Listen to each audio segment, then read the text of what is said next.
Alright, in this video we're going to talk about how to find the sum of a geometric series. It's very similar to what we did with the arithmetic series, and the formulas, there's two of them are given right there. Either of these will work, and in terms of which one we should use, it'll depend on what information they're giving us.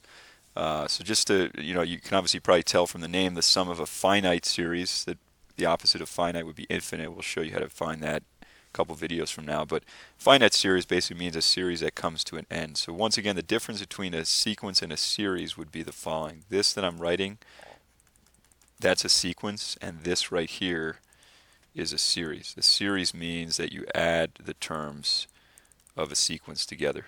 So the top one is a sequence, SEQU abbreviates for sequence. The bottom one is a series. Okay, what do these formulas actually mean? Well, R is the common ratio. This is the first term, a sub 1. That's the last term, a sub n. This right here just means the sum of n terms, however many terms we want to find. So, for example, in this case, we're looking for the sum of the first 9 terms, number 1. Okay, and then this right here, this other formula is the same thing, a sub 1. If you were to actually distribute this right here, it turns out to equal the other term. Okay, a sub 1 times r to the n. Those are actually equivalent terms. So let's go through these four, and we'll try to just use the right formula and basically figure out what the sum of these series should be. So the first one, they're giving us n. Okay, they're giving us n, and neither of these actually this one right here requires n, so that's an indicator we might want to use that one. They're giving us the first term, which is a sub 1, and we can easily find r. So we're probably going to want to use this formula right here. The sum of the first 9 terms is going to be a sub 1, which is 1.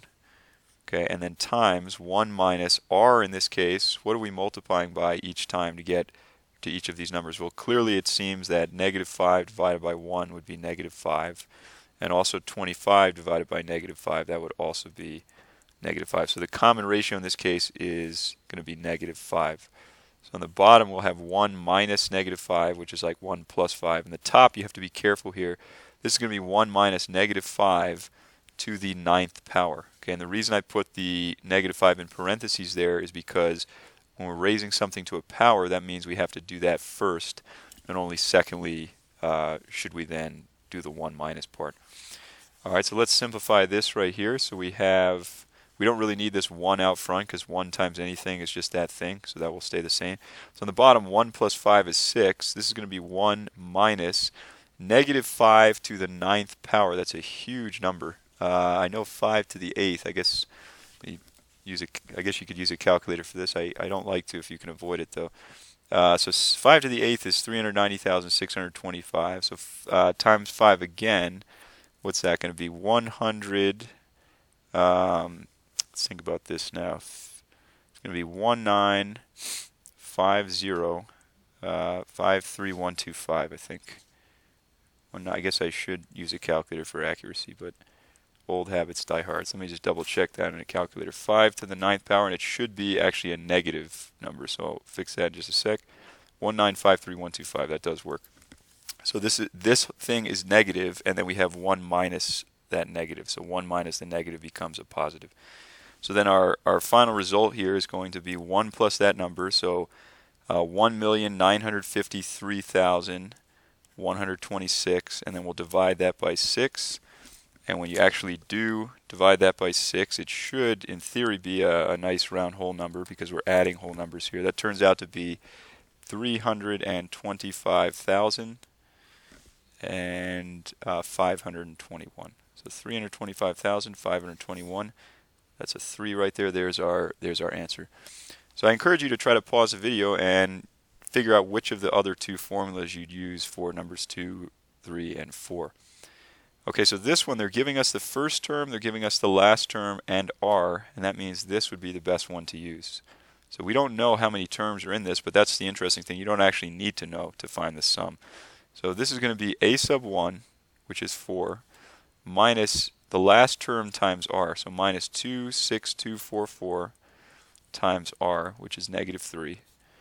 Okay, and then over 1 minus r, 1 minus negative 3, which is like 1 plus 3. Alright, so now we can simplify this.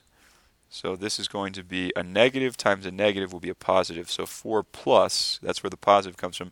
3 times 26,000, that number there, 244, that's 78,732. And then on the bottom, 1 plus 3 is 4. So that becomes 78,736 divided by 4.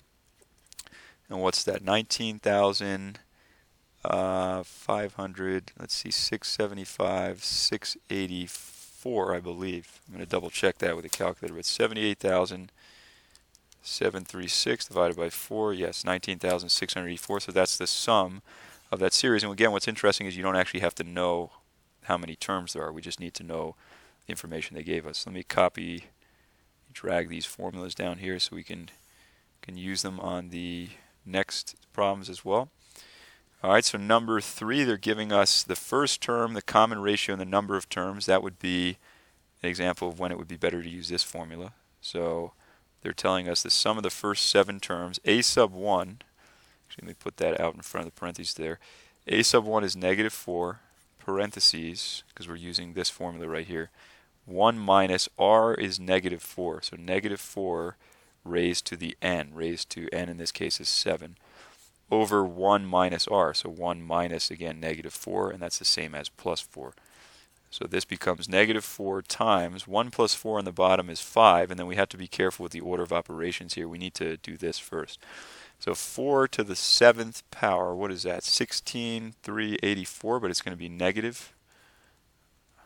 So then minus that is like, minus a negative is like plus. So we have 4 times 1 plus 16,384 is 16,385 divided by 5. And that divided by 5 is 3277. This whole thing, I believe, becomes 3277. If there's any mistakes here, that's on me for not using a calculator. When I was in math class, they didn't usually let us use them, so that's kind of why I have that habit. 4 times 3277 is 13,108. That's the sum of the series that has a first term of negative 4 and that has 7 terms. And you might say that's a huge number, but negative 4 times negative 4 would be 16, negative 64, 256. You can see by the 4th term these numbers are getting enormous, and it keeps going, right? If you added all those terms together, that's what you would end up with right there. All right, the last problem right here, number 4. In terms of which formula we want to use, and again we'd want to use in this case the second one right there, because they're giving us, just erase this so we have some more space, they're giving us the first and last term and the r value, so that would be the easiest one to use. Again, we don't know how many terms there are, that's okay, we don't need to know. So a sub 1 in this case is negative 4 minus a sub n is negative 512 times r, and again I'm putting the parentheses there, r is 2. I'm putting the parentheses there so we don't have any order of operations problems. And then 1 minus r on the bottom would be 1 minus 2. So negative 4, negative 512 times 2 is negative 1,024. So minus a negative 1,024 becomes like plus 1,024. And then 1 minus 2 is negative 1.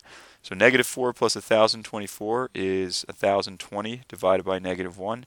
And that means we're going to have a sum of negative 1,020. That makes sense because we're starting with a negative, and each term after is just getting multiplied by positive 2, meaning the final answer will be negative.